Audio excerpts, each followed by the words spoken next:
Apakah lu pernah merasakan bahwa kita sudah melakukan hal yang baik menurut versi kita, tetapi kok orang lain menilai kita justru malah kita dianggap orang yang sombong dan arogan, dan bahkan teman-teman dekat kita dan tim kerja kita malah makin lama makin menjauh?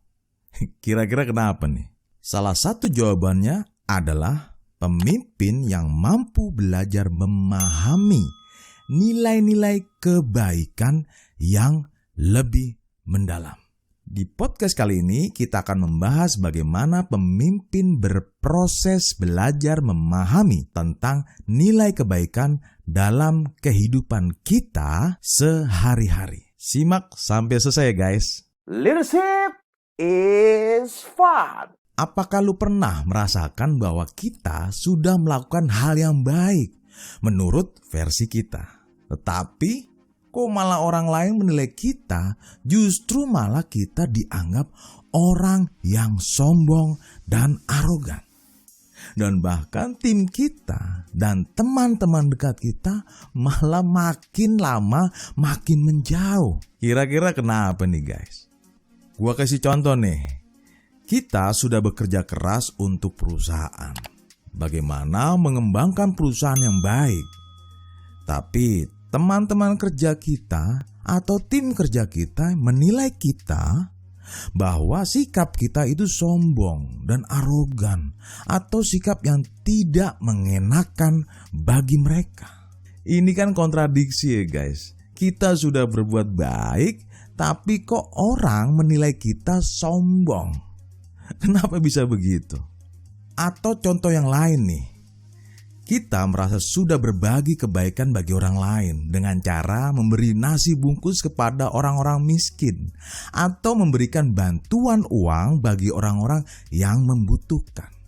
Namun, teman dekat kita atau keluarga kita atau tim kerja kita menilai kita bahwa kita tuh jadi orang yang sombong dan menjadi arogan, sehingga mereka merasa tidak nyaman kepada diri kita. Ini kan kontradiksi juga ya guys. Kita sudah berbuat baik, tapi kok orang lain menilai kita sombong? Kira-kira mengapa bisa begitu guys? Jawabannya adalah pemimpin terus berproses belajar tentang pemahaman nilai kebaikan dalam hidup kita, dan bagaimana kita bisa dapat memahami secara mendalam dan menerapkan dalam kehidupan kita sehari-hari guys. Jika kita stop berproses untuk evaluasi diri setiap hari, maka akan terjadi hal yang tidak beres. Seperti contoh di atas, karena bisa saja apa yang kita anggap baik dan benar, namun yang dirasakan oleh orang lain malah sebaliknya. Gue akan jelaskan definisi kata pemahaman, oke? Nah, pemahaman adalah kemampuan seseorang untuk mengerti sesuatu setelah sesuatu itu diketahui dan diingat. Dengan kata lain, memahami adalah mengetahui tentang sesuatu yang dapat melihatnya dari berbagai segi, guys.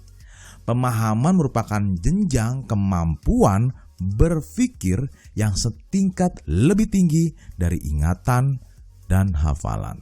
Menurut Depdiknas tahun 2006, pemahaman dapat didefinisikan sebagai suatu proses memahami arti atau makna tertentu dan kemampuan menggunakannya pada situasi lainnya. Sekarang gue jelaskan gambaran kata kebaikan. Menurut Wikipedia, definisi kata kebaikan adalah jenis perilaku yang ditandai dengan kemurahan hati, perhatian, atau perhatian kepada orang lain tanpa mengharapkan pujian atau penghargaan. Aristoteles mendefinisikan kebaikan sebagai membantu seseorang yang membutuhkan, bukan sebagai imbalan atas apapun, atau untuk keuntungan penolong itu sendiri, tetapi untuk orang yang dibantu. Sebagai pemimpin, bagaimana kita bisa berproses memahami nilai kebaikan? Jadi, kata kuncinya berproses. gue akan memberikan perumpamaan agar kita bisa mempunyai gambaran yang lebih jelas lagi. Ada seorang penabur keluar untuk menabur benih. Pada waktu itu dia menabur, sebagian benih itu jatuh di pinggir jalan, lalu datanglah burung untuk memakannya sampai habis. Sebagian benih jatuh di tanah yang berbatu-batu, yang tidak banyak tanahnya. Lalu benih itu pun segera tumbuh. Karena tanahnya tipis, tetapi sesudah matahari terbit, layulah ia dan menjadi kering tanpa berakar. Sebagian benih yang lain jatuh di tengah semak berduri. Lalu makin besarlah semak itu dan menghimpitnya sampai mati. Dan sebagian benih yang lain jatuh di tanah yang baik dan lalu berbuah. Ada yang berbuah 100 kali lipat, ada yang berbuah 60 kali lipat, dan ada yang berbuah 30 kali lipat. Arti perumpamaan penabur itu, kepada setiap orang mendengar pengetahuan tentang nilai kebaikan, tetapi tidak mengertinya, datanglah si penjahat dan merampas nilai kebaikan yang ditaburkan dalam hati orang itu.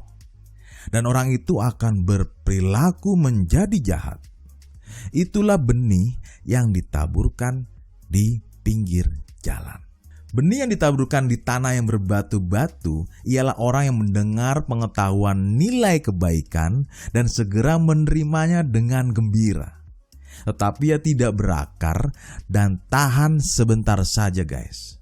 Apabila datang penindasan atau penganiayaan karena nilai-nilai kebaikan itu, maka orang itu pun segera berubah meninggalkan nilai kebaikan itu di dalam hidupnya. Benih yang ditaburkan di tengah semak duri ialah orang yang mendengar pengetahuan nilai kebaikan, lalu karena besarnya kekhawatiran dunia ini dan tipu daya kekayaan di dunia ini, sehingga kita bisa lupa diri akan diri kita sebenarnya.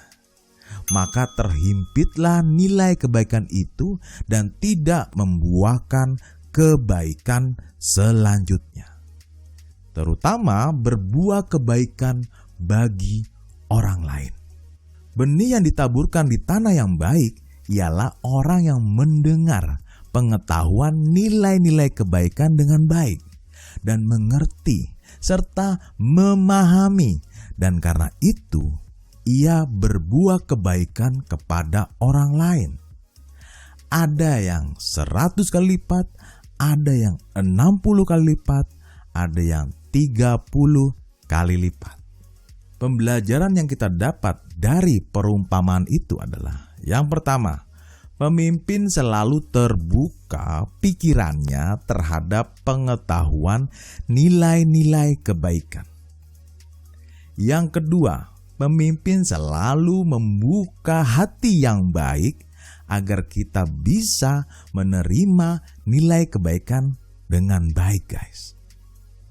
Yang ketiga, pemimpin selalu berproses terus-menerus untuk menggali lebih dalam, sehingga kita dapat memahami secara mendalam nilai kebaikan yang kita dapat.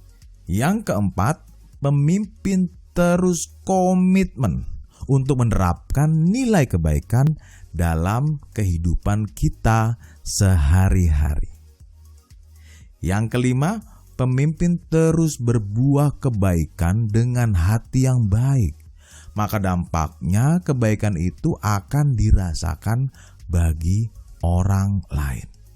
Pembahasan ini adalah salah satu program Self Leadership 4.0. Info lebih lanjut silakan hubungi kami ya. Gue berharap ini bermanfaat buat kita bersama. Demikian dan salam growth mindset Indonesia.